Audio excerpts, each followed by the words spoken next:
Redlands Community College administrators announced in June that about 2/3 of its employees would be required to take 8 furlough days this year to help cope with a growing financial crisis.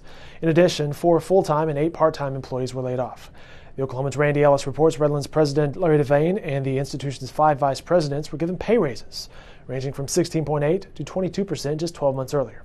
Redlands President Larry DeVane had this to say about the raises. In trying to make the whole budget fit this year, given what we were allocated and what we had in those sets of conditions, one of the circumstances that we were faced with having to do was that of 8-day furlough for full-time E&G or state-funded positions. The administrators were not the only ones that received raises. There was an across-the-board raise for support staff as well as for faculty.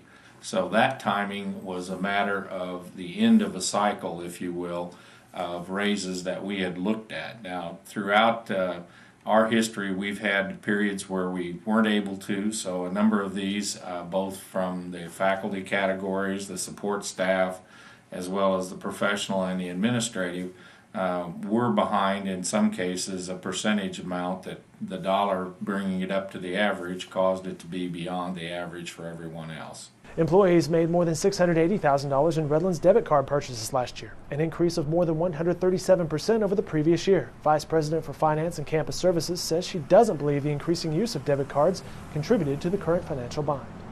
It is a different method of paying for the same thing. The state has encouraged that you use the debit card, purchase card method of paying your bills. It eliminates having as many vendors in the systems. The vendors get paid more quickly.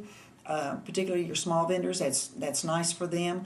It allows that you have less transaction fees. It is moving from writing a check to a vendor to paying it with the credit card to the vendor. Redlands paid $1.2 million about 4 years ago to purchase the Royce Horse Ranch for the benefit of its equine and agricultural students.